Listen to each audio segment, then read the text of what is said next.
pena boye. Ah, pecha na panza mabe. Na panza ni? Abeta isu o lokolo. Todi so na vitre na.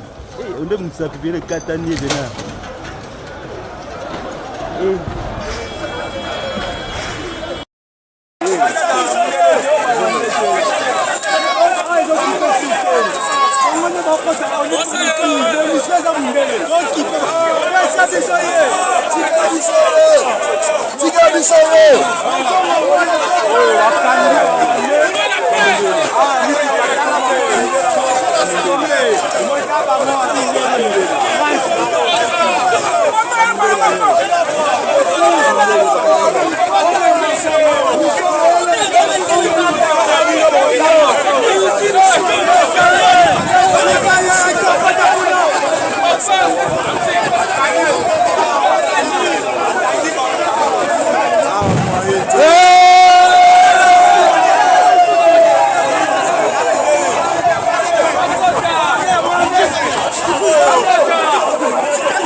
Mesdames et messieurs, encore une fois, bienvenue à vous si vous nous rejoignez à la radio-télévision nationale congolaise, un journal essentiellement consacré à la situation sécuritaire dans l'est de la RDC.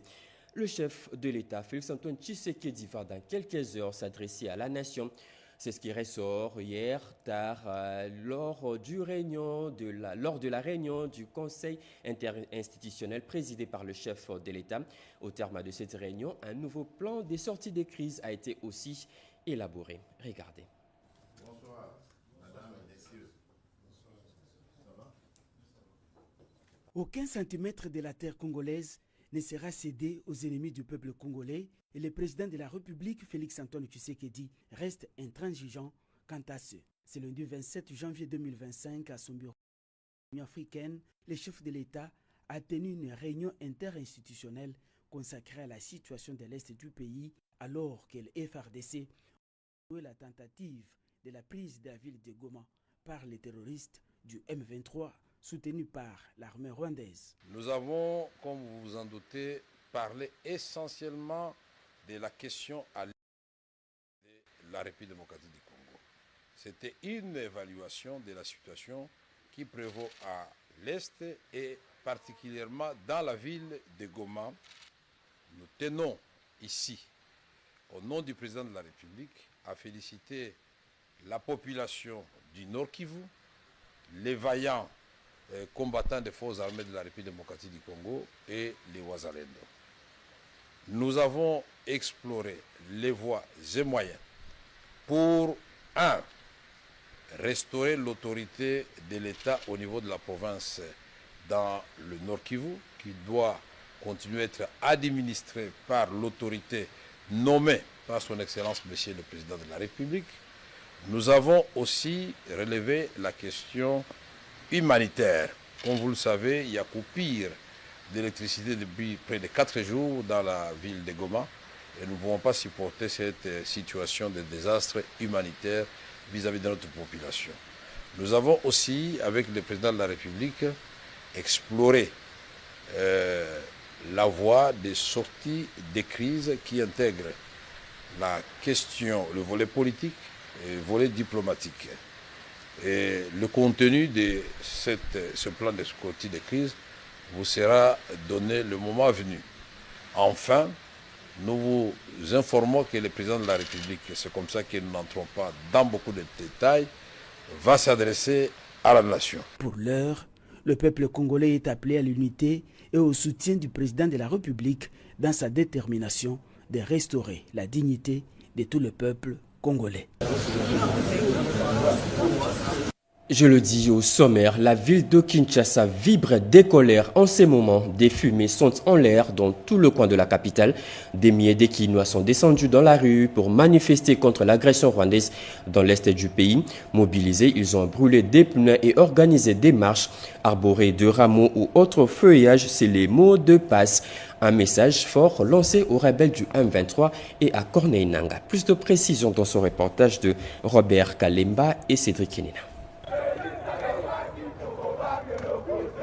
Des images de Kinshasa ce mardi 28 janvier 2025 dans la matinée. de la fumée pour faire entendre la voix des Quinoises et Quinois face à l'agression rwandaise. De manifestations spontanées qui ont paralysé la ville. Pour s'effrayer un passage, il fallait avoir sur soi une branche, du moins des rameaux en signe de soutien aux forces armées de la République démocratique du Congo et à son commandant suprême, Félix-Antoine Tshisekedi. Nous sommes derrière le chef de l'État, Félix-Antoine Tshisekedi Tshilombo. Nous sommes déterminés à exterminer tous les Rwandais. Pas de transport en commun, pas d'école non plus. Les élèves étaient obligés de rebrousser chemin pour laisser place à la colère collective. Ceci est un message clair envoyé à Nanga et compagnie.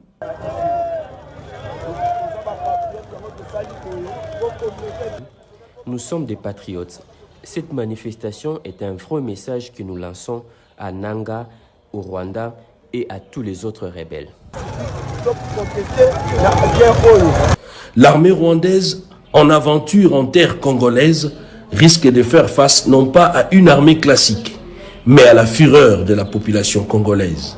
L'on se souvient de braves patriotes de Massina, district de Tchango, en 1898, qui, en main nue, ont capturé certains militaires rwandais à l'époque sous la bannière du RCD Goma. La colère monte, les esprits se surchauffent. L'objectif, lui, est collectif, faire échec à l'agression rwandaise. Et justement, par rapport à ces différentes marches spontanées des colères de la population, le ministre de la Communication Média était cet avant-midi l'invité de l'émission Notre Congo. Dans son message, Patrick Mouyaya a appelé à une mobilisation tous azimuts pour barrer la route à l'ennemi. On écoute un extrait de son intervention. Président assis à Télémina, ba Congolais nyonso, o tozo bunda lelo, pombo canabiso et Téléma, toza la locomotive. Il y a continent africain Mobimba. D'abord, c'est remercier tous les Congolais, partout où ils se trouvent, en République démocratique du Congo ou ailleurs dans le monde. Remercier pour la mobilisation et le soutien en faveur de nos FARDC et de soutien et de solidarité en faveur de nos populations des Goma qui sont touchées. J'aimerais remercier les jeunes de Kinshasa qui se sont levés aujourd'hui spontanément pour marquer à leur manière la solidarité et le soutien aux forces armées et à toutes les personnes qui se déploient pour la restauration de la paix dans l'Est. Nous sommes très contents de voir que nous tous aujourd'hui, on a compris que cette guerre est faite à chaque Congolais où il se trouve, dans son âme, dans son corps et dans son esprit. C'est pour ça que dans la dimension des fronts, on rajoute les fronts spirituels. Voilà, très capital. Pour que les sangs de Congolais qui coulent puissent crier vengeance. Pour que tous les bourreaux du Congo, visibles et invisibles, puissent payer pour les crimes qu'ils commettent sur nos populations. Comment vous pouvez bombarder des populations qui sont déjà dans un camp des déplacés? Même ça n'a bébés, pas de sens. Ça fait très... Les coups de force de l'armée rwandaise pour la prise de la ville de Goma, déjouée par les FARDC, les Wazalendo. Depuis hier soir, la ville est passée sous contrôle de FARDC. L'armée nationale a repris les contrôles de 80% de la ville, notamment l'RTNC et l'aéroport de Goma. Le meeting de ce rebelle a été même annulé suite au revers subi par l'armée congolaise. De précision apportée par Mondo Nzangi, ministre du Développement rural, qui se trouve sur place. Il a été interrogé par nos confrères de la radio Top Congo. On l'écoute. Goma, en tout cas à 18h, c'est que l'armée a le contrôle de 80% de la ville. Le M23 ne se retrouverait que sur quelques endroits, notamment au niveau du Goma. Mais tout le reste de la ville est contrôlé par l'armée. C'est une occasion pour nous de saluer ce comportement héroïque que notre armée et le Wazalendo affichent à ce moment dans la ville. Comme vous le savez, il était prévu aujourd'hui que Corneille Nanga fasse un meeting à 10h dans le stade. Je crois que pour la première fois, les Rwandais ont reçu le revers par l'héroïsme de FARDC qui se battu corps et âme dans la ville de Goma. Quelle est la situation à Machango?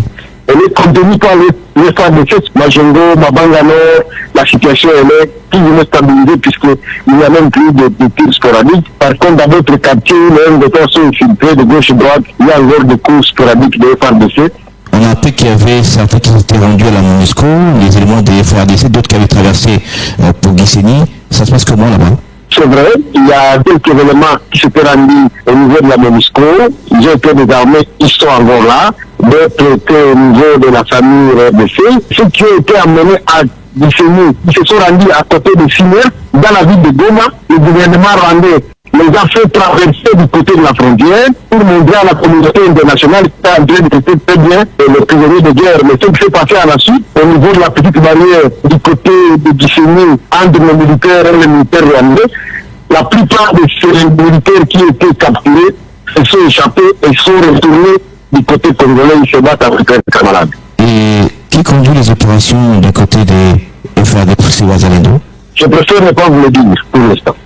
Entre-temps, la population est toujours chez elle à la maison? Oui, c'est effectivement pour ça que je voudrais bien féliciter la population pour les comportements qu'ils affichent, pour l'appui qu'ils donnent à... Et la ville de Bukavu, dans le sud Kivu, a elle aussi grondé. Des milliers d'habitants étaient descendus dans la rue pour manifester contre les terroristes du M23 et l'armée rwandaise qui agresse l'est de la RDC. Ils ont aussi pointé du doigt la communauté internationale pour son silence complice, une initiative de la société civile. Regardez. La population de Bukavu a répondu massivement à l'appel de la coordination provinciale de la société civile du Sud Kivu, soutenue par le gouverneur de province Jean-Jacques Poussi Sadiki, à la marche de soutien au FARDC ce lundi 27 janvier 2025.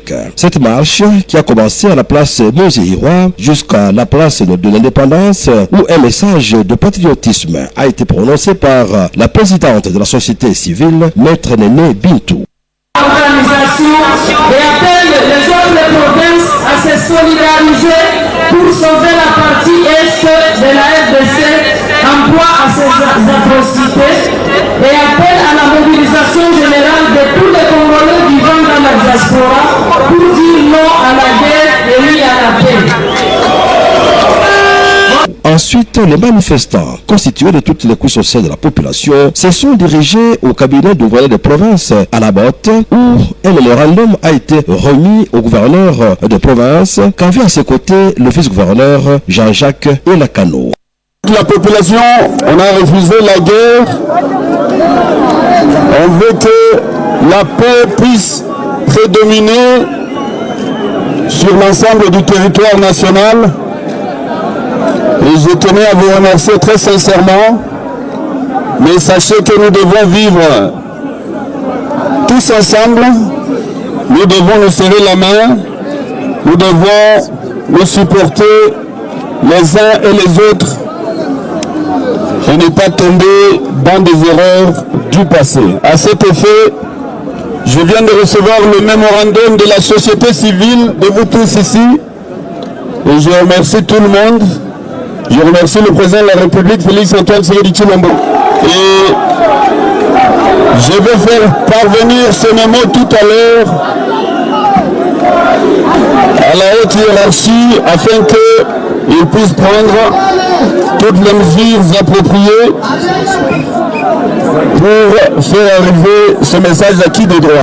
Signalons que des députés provinciaux, le maire de Bukavu, le bourgmestre, les chefs des quartiers, les cadres de base, les agents et les cadres de services étatiques ont pris part active à cette marche patriotique de soutien au FARDC et dire non à l'agression dont la RDC, notre pays, dans sa partie est, est victime de la part du M23 soutenu par le Rwanda.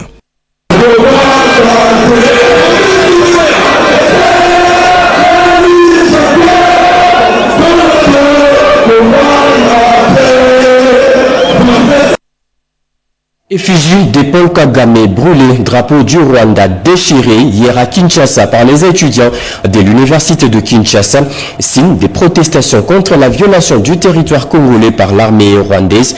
En colère, ces étudiants qui scandent des chansons hostiles au régime de Kigali exigent aussi la fin des hostilités et les retraits immédiats de militaires rwandais sur le sol congolais. Robert Ndeichissase.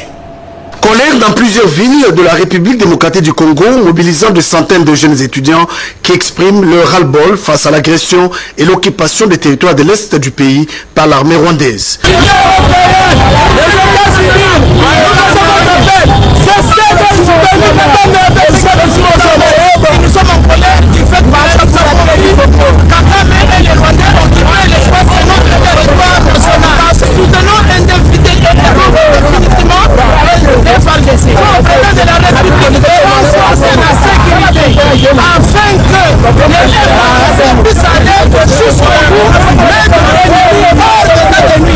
Ce lundi 27 janvier 2025, tous comme un seul homme disent non à la guerre d'agression avec des actes symboliques forts, drapeau du Rwanda, pays agresseur brûlé et effigie du président Kagame brûlé également, reflétant un sentiment de désapprobation de l'occupation rwandaise sur les territoires de l'Est.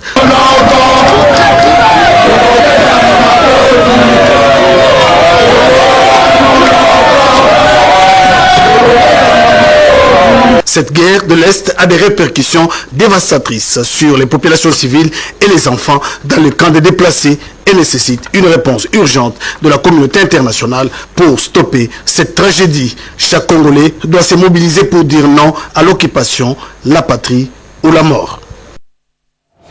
Les appels de mobilisation de soutien au FARDC pour rétablir la paix dans l'est de l'RDC se multiplient. Le gouverneur militaire de la province de l'Ituri s'est associé à la démarche et appelle à une mobilisation générale derrière le chef de l'État. Johnny Luboya l'a dit aux fidèles de la paroisse Bienheureux Isidore Bakanja le dimanche dernier. C'est un reportage de Junior Selemani.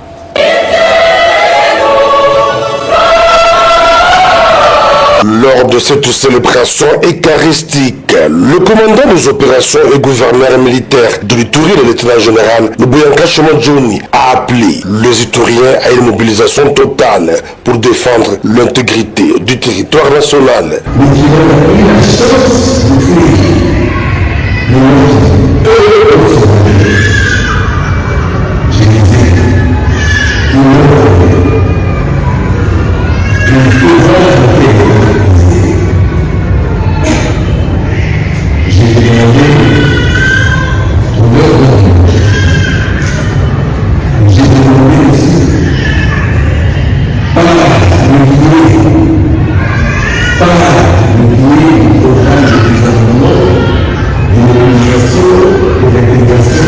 Se méfier de toute entreprise de manipulation au profit de l'ennemi était un autre appel aux chrétiens de cette paroisse.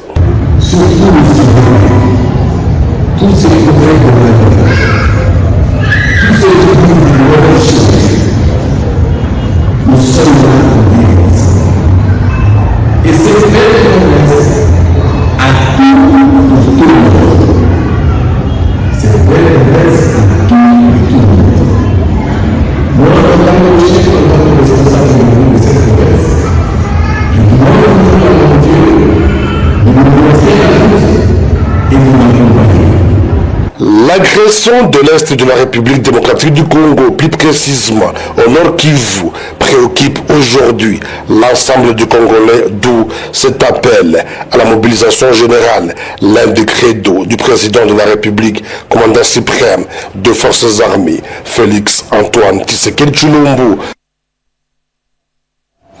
La situation sécuritaire dans l'Est de l'RDC, on en parlait encore. Les sujets faits la une des différents journaux parus ce matin.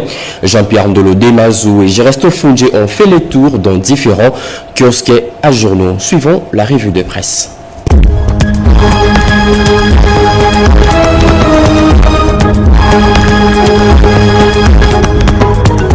Bienvenue mesdames, messieurs à ce rendez-vous de la revue de presse.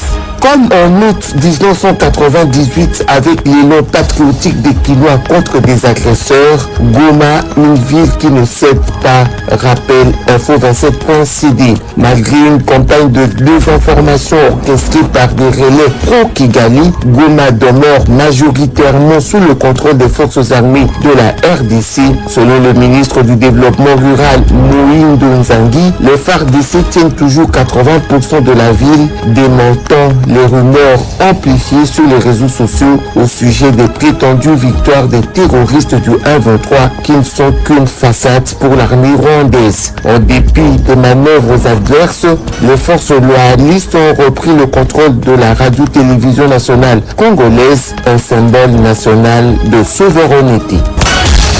Dépêche.cd rejoint Info27.cd et cite le ministre du Développement rural Moïse Nzangi qui affirme que déjà à 18h de ce lundi, les FARDC contrôlaient 80% de la ville de Goma. Cet élu de Butembo salue l'héroïsme de l'armée régulière qui s'est battue pour la sauvegarde de l'intégrité du territoire face à cette agression. Il assure que l'armée rwandaise s'est butée à une farouche résistance des FARDC, empêchant même le présumé meeting que comptait tenir Corneille Nangaa, chef de mouvement terroriste AFC.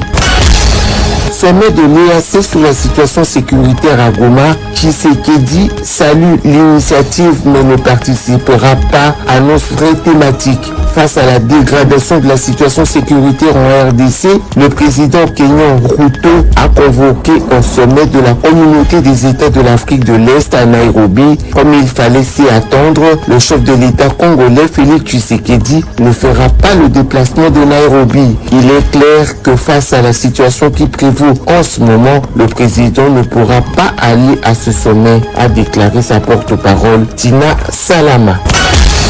Une nouvelle réunion du Conseil de sécurité de l'ONU convoquée ce mardi sur la RDC révèle 7sur7.cd. Le Conseil de sécurité des Nations Unies va tenir une nouvelle réunion consacrée à la situation sécuritaire et humanitaire dans l'est de la RDC, particulièrement à Goma. Ça sera ce mardi 28 janvier 2025 à 15h de New York, soit 20h de Kinshasa. La présidence RD congolaise espère qu'au cours de cette deuxième réunion en l'espace de 48 heures, le Conseil de sécurité ira au-delà des condamnations face aux crimes de guerre et crimes contre l'humanité perpétrés par l'armée rwandaise à Goma.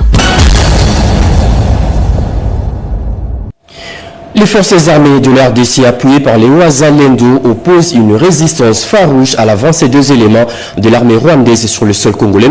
Une résistance très applaudie par le bureau de la Chambre basse du Parlement.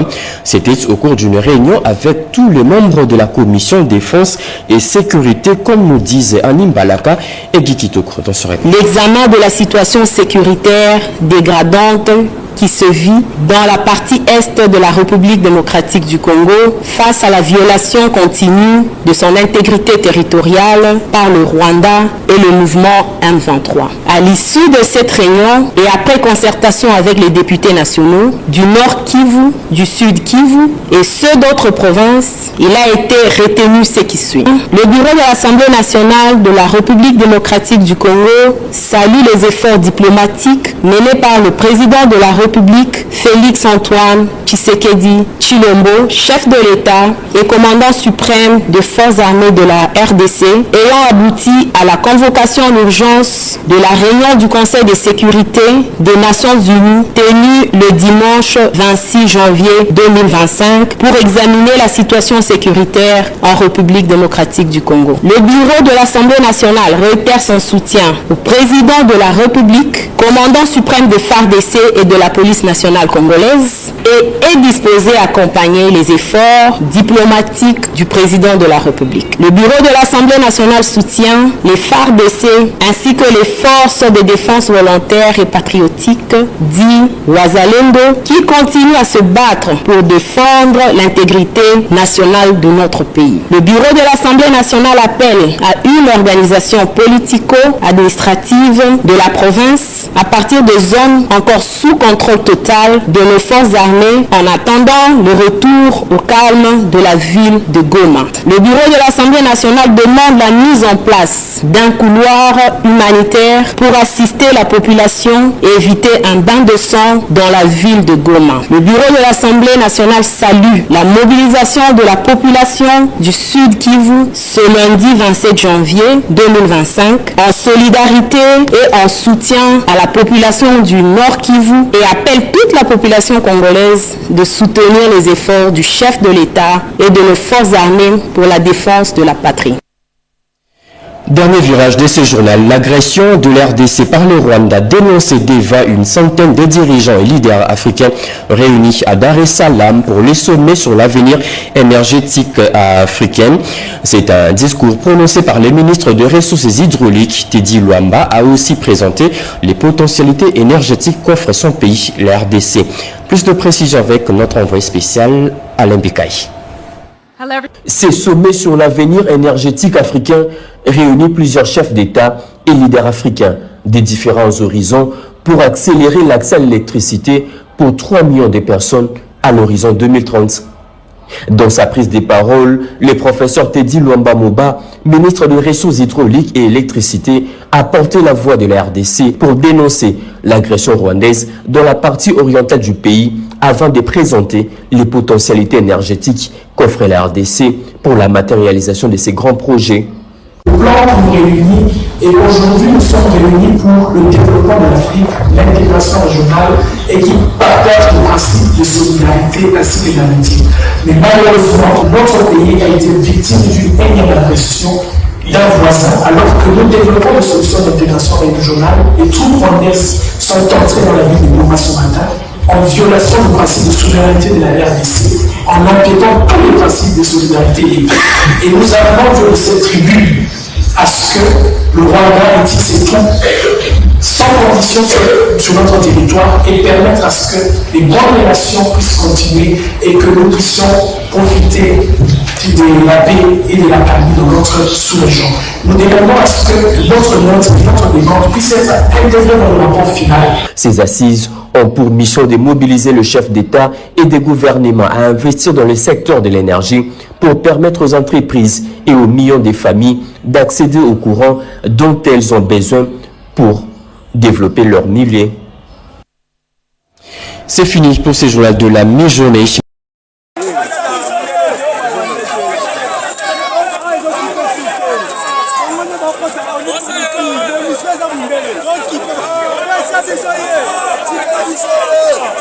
Tika